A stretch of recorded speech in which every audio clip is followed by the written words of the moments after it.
Hello, ladies, and welcome in. Today, I'm super excited because of the topic that we're going to be discussing.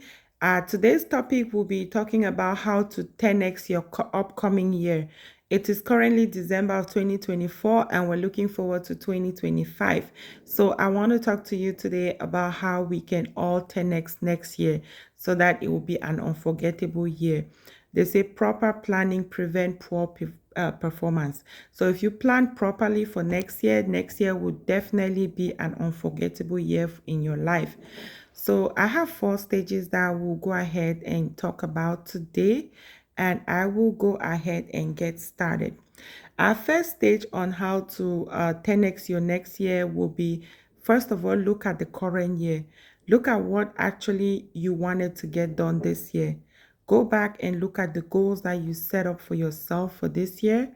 Your vision board, for those of you who create vision boards, look at your vision board, look at what actually got done and what did not get done. Um, just take a very good look at that and actually analyze it. So that will take us to the second step. Our second step will be to acknowledge what actually happened. So you do have what you wanted to get done and you have what actually happened. You all know sometimes things happen beyond our control.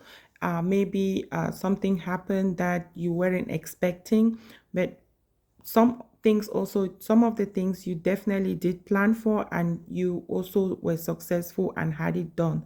For example, let's say you had it on your vision board to buy a car this year. Look at what you actually did you get to buy that car?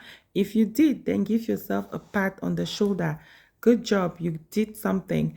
Always really praise yourself whenever you do something really good. And then look at the things that you did not do. For example, let's say you were supposed to buy a house this year, but you ended up not buying it. That's fine. They say it's not what happened to you, but it's a story that you tell yourself about what happened that matters. So it depends on the story you're telling yourself why what did not happen happened. For example, let's say you did not buy a house and the story you're telling yourself is, oh, I'm a very lazy person. I just did not get to buy a house, which I was supposed to buy a house, and blah, blah, blah. That's negative story that you're telling yourself. You definitely want to go back and look at the conditions why you did not get it. Maybe the interest rate was too high.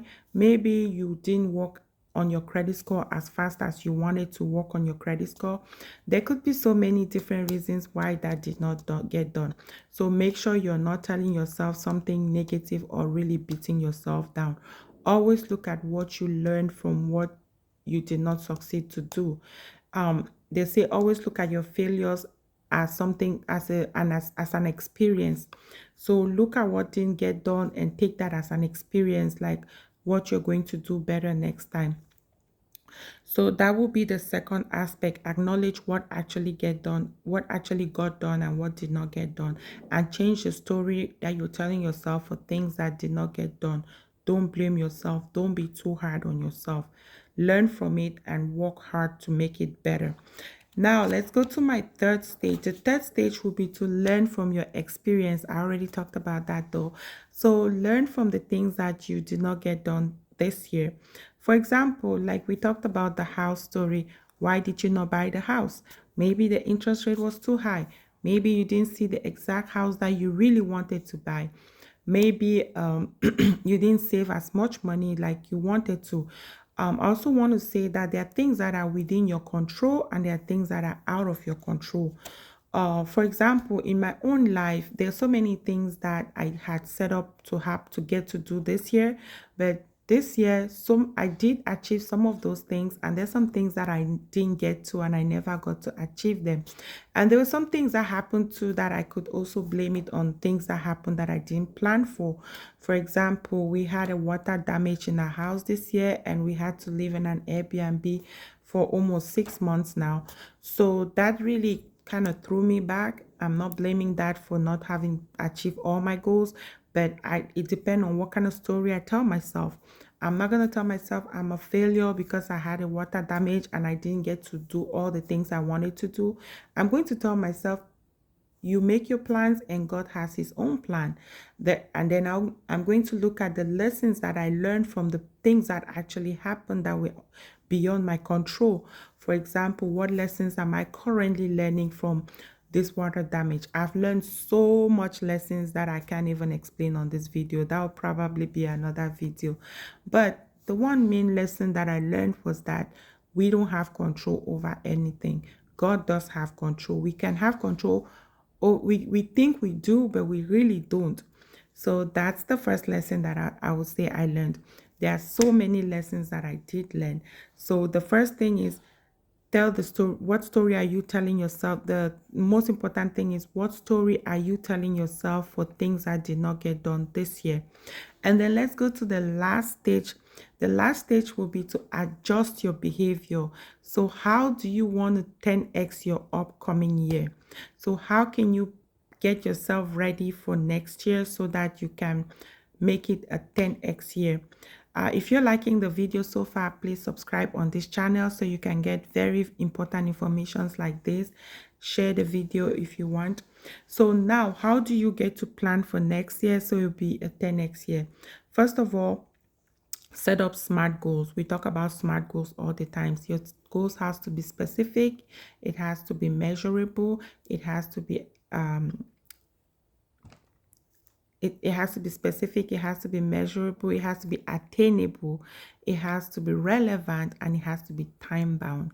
So the attainable is the one that I want to specify on. So sometimes, like if you're looking at all the previous steps that we talked about, the most important thing that could have made your goal not happen, or that you did not realize your goal, was probably the fact that your goal was not attainable.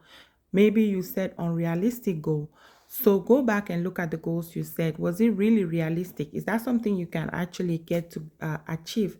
If that's something you can achieve, and go ahead and reset that same goal for next year. So a lot of times we give ourselves less time to achieve our goal. The time bound is very important. Most of the time, it's research has shown that people underestimate how long it takes to achieve a goal. I, for one, am that person. When I did my time management map, when they say time management map, you get to map out how long it takes to do each activity. I realized that I was underestimating the time that it takes to do as every single activity, such as even bathing. You probably would think it takes 15 minutes to bathe. It probably take about 30 minutes to an hour to actually just rush and take a shower. So many things. There's so many things that we underestimate how long it takes.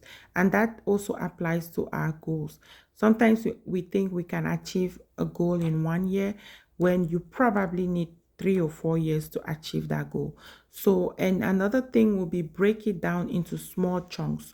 So for example, let's say you want to buy a car. Let me put, or a house. Let me go to a house because I'm a realtor. Let's say you want to buy a house.